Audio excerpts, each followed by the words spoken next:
Set to stun. Joe gets it.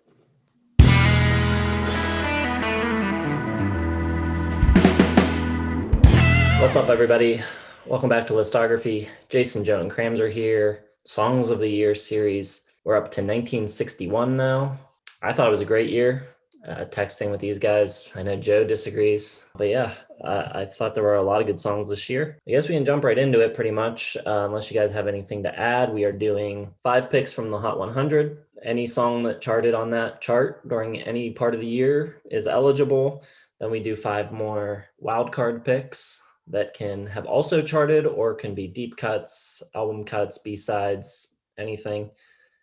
And then we're also choosing our least favorite song to reach the top 40 during the year. So any thoughts before we get into just putting the picks out there? It's not my favorite year. Joe seems to really hate it. Don't understand that, especially because Joe is aware that the 2000s exists and he hates the 2000s. So I don't get it. No, I mean, this is probably the worst year in musical history as far as top songs, because 62 you get the Beatles and the Beach Boys and you get like real kind of rock and roll forming. 61 is just like a dead zone of sort of like cloying pop numbers and like almost Motown but not quite, and there's not that many big hits that I saw. Maybe I'm missing something, but the Billboard 100 is very empty of good songs, at least in my opinion. There's a couple good ones. All right, we'll do the charts. All right, number 5. I'm dipping pretty deep into I couldn't really find anything. I'm going with The Theme from Exodus by Ferrante and Tyker. It's a good, it's a Hollywood epic, and they turned it into a song that went in the top 10, top 5. Which is, instrumentals. It's always fun. That's not something you get much more of going forward. So probably trying to think if there'll be another instrumental on my list. Maybe not. Number 4, I got Hit the Road Jack. Ray Charles making another appearance, of course. He's always on my list. At least maybe until next year. We'll see if he makes 62. Just I love the call and response between Ray and the Raelettes, as he love that name for a backing band. And it's just good energy, fun song, but probably a step down from his last couple wins, George on My Mind. Number 3, I got Please Mr. Postman by the Marvelettes. It's the first Motown song to hit number 1 on the charts. And it's a good one. You're getting like that Motown sound's getting there, but it's not quite to the point of the glory days with Berry Gordy and all the ace songwriters, but it's getting there. Good girl group, the Marvelettes. Number 2, probably the best artist of this year. You got Dion with Runaround Sue. He just has a great voice. There's so much like confidence, and he like sounds like a rock star. He's got that kind of like growl to him, and it's a good song. One of 2 that'll be on my list somewhere. Number 1, though, is going to be Patsy Cline with Crazy. Great vocal performance there. It's a simple country tune. You got the deep male backing vocals and just a really dynamite vocal performance from Patsy. So that's going to be my number 1 Billboard song of the year. We haven't seen the last of the instrumentals from you. Cliffs of Dover is going to make it when we get around there, no doubt. Come on. All right. Pretty sure all of mine charted. So I will start with the winner of last year for Jason and the winner of the poll, but I'm doing it this year because it charted. Not my winner this year, At Last by Etta James. So iconic. What more can we talk about? I've also got The Tokens with Lion Sleeps Tonight. I think it's just a masterclass of great vocal, fun, kind of brilliance. Maybe Joe's worst song of the year, which probably be crazy. That song's great. I also have Runaround Sue by Dion. I don't even think you need him singing the clap track and the that's catchy enough. I mean, but yeah, he is a really good singer.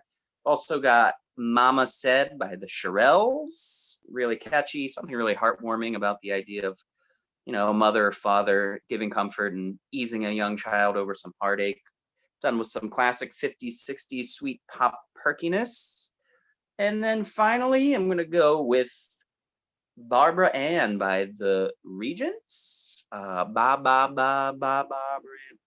Very awesome. Beach Boys would cover it later on, but this version is great too. So those are 5 that charted that make my list. All right.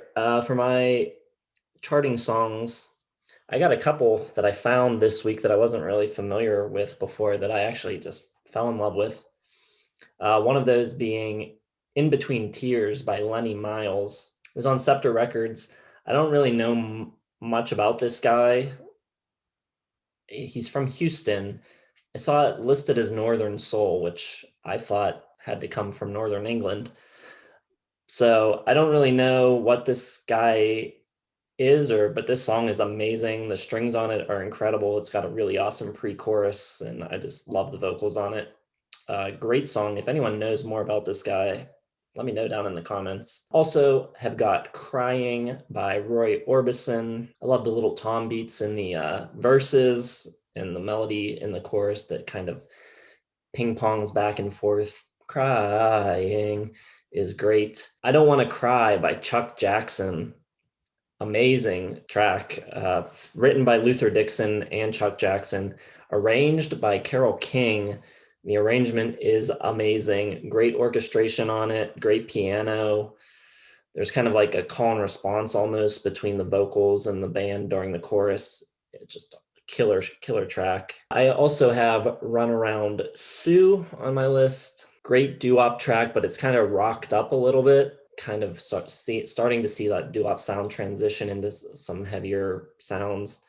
The hey hays and the claps are great. All the backing vocals and all the different things they do are great. Great melody, great vocal performance by Dion in the lead. And my number 1 is also coming from this list, so I'm just doing 4 right now. Roy Orbison, Crying just missed getting into my 10. All right, my wild card, which will feature my number 1 song of the year, but it could have been on the billboards because it was number 1 for a long time, but I had a question about which year to include it in because it was released in 60, charted in 61. The album it was on was in 61. So I just decided to throw it in the wild card just to make sure. Didn't want to lose this one to some esoteric rule. My number 5 is going to be Brenda Lee with Emotions. I love Brenda Lee. That's what I've learned from doing these songs of the year.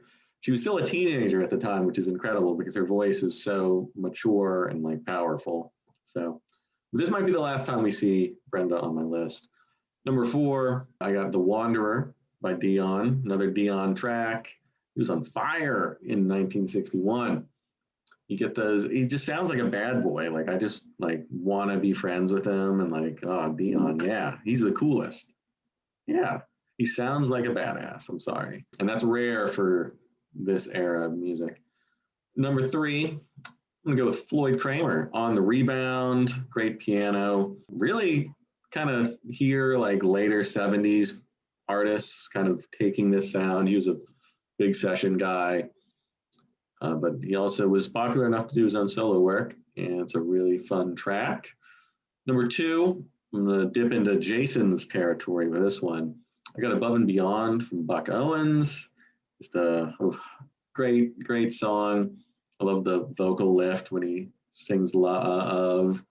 And it sounds fantastic. The recording, I don't know if it's just because it was remastered or something, but just an amazing recording, great lap steel. All right, 5 more from me. Well, 4 more from me. Reveal my winner shortly. I got some Brenda Lee on my list too. Maybe the most nominated artist so far in our 4-year span or so. But I've got Fool number 1. She's appeared a bunch, like I said. Love the little piano droplets on here. Really nice, calm love song, but her voice is just like a giant stepping on ants with this song. It's so great. And the more I listen to her, the more I get like some Janis Joplin vibes from it. Especially because she sounds like she's in her mid-40s and has been smoking 5 packs of cigarettes every day, but in like a really cool way. But yeah, really unusual sound to her voice. I've also got Dum Dum by Brenda Lee. Pretty rockin' even for her. And it's got some nice sexuality to it, which was really nice. I've also got Spanish Harlem by Ben E. King. really love like the tropical xylophone or whatever it is. His voice is always sensational. One of my all-time favorite voices and singers of all time. Song breathes really well. Love the lyrics and the metaphor about picking the rose and watching it grow. And then finally, I've got Moon River by Andy Williams. I think it's just a beautiful composition from Breakfast at Tiffany's. So those are my four, and the winner will have to wait. All right. So the first couple on my wildcard list are country songs. I had Above and Beyond by Buck Owens in 60. In 61, I've got him again with Fooling Around. A great song by Harlan Howard. Went to number 2 on the country charts. And my next two kind of work as a pair.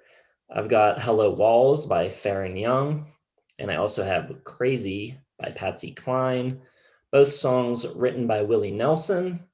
And both songs appear on Willie Nelson's solo debut album, which would come out in 1962. But I think these are, the definitive versions. Great vocal performances by each of them, especially Patsy Cline. That's an all-timer. Can't Help Falling in Love by Elvis Presley. Amazing melody. It's based on a French love song from the 1700s, so it just has like this timeless feel to it. Really great. It went to number 2. It was kept out of the top spot by Joey D and the Starlighters with the Peppermint Twist. But I think I'd have to say this is the better song. Lots of like incredible session players on it. Scotty Moore is on it, Hal Blaine, Floyd Kramer, Boots Randolph, just like every musician on it is a legend practically. And then my last pick for my wild cards is another artist that I don't know much about and never heard the song before this week, but it's I Can't Take It by Mary Ann Fisher. Just an awesome R&B tune. I tried to look her up and there is not much information about her out there. She's from Kentucky. She was an orphan. That's about all I know and all I could dig up, but this song is incredible. Love the vocals on it. So the Kentucky government is hiding something. The records on her are in Mitch McConnell's basement or something. We'll get them. We'll get them. Speaking of bad things, let's do our worst songs of the year. There was nothing like so woeful for me. It's not Lion Sleeps Tonight. Rest easy, Cramser. But my worst song of the year is going to have to be You Must Have Been a Beautiful Baby by Bobby Darin. Just not good. The title alone it's kind of weird. And Bobby Darin, he could go either way. Like some of the stuff I like I like Across the Sea, but he gets really kind of cloying and just, I don't know, there's something about him I don't dig, as they said in the 60s. You sold me. That's not my pick, but just hearing you say it's kind of weird. All right. I don't know. That really tickled my laugh button.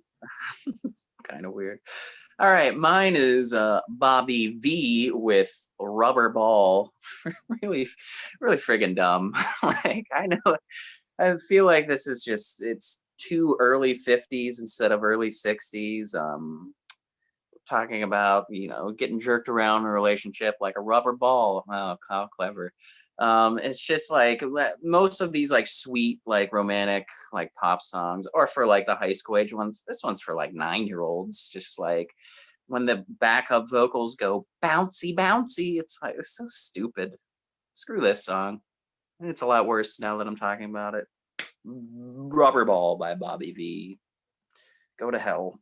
For my least favorite top 40 song of 1961, I'm going with a song that on its own might not be so terrible. But instead of like having a real hook, they decided to just use recordings of babies making noises. I've got Babysittin' Boogie by Buzz Clifford. Like I said, it's, got an okay melody and the backing track's fine. But when you get to the chorus, you just get a lot of like, and it's just, why? I don't know, just write a chorus. So yeah, that's mine. We all went with like the child route, with the little kids bouncing balls and babies. Stupid. Grow Up, 1961.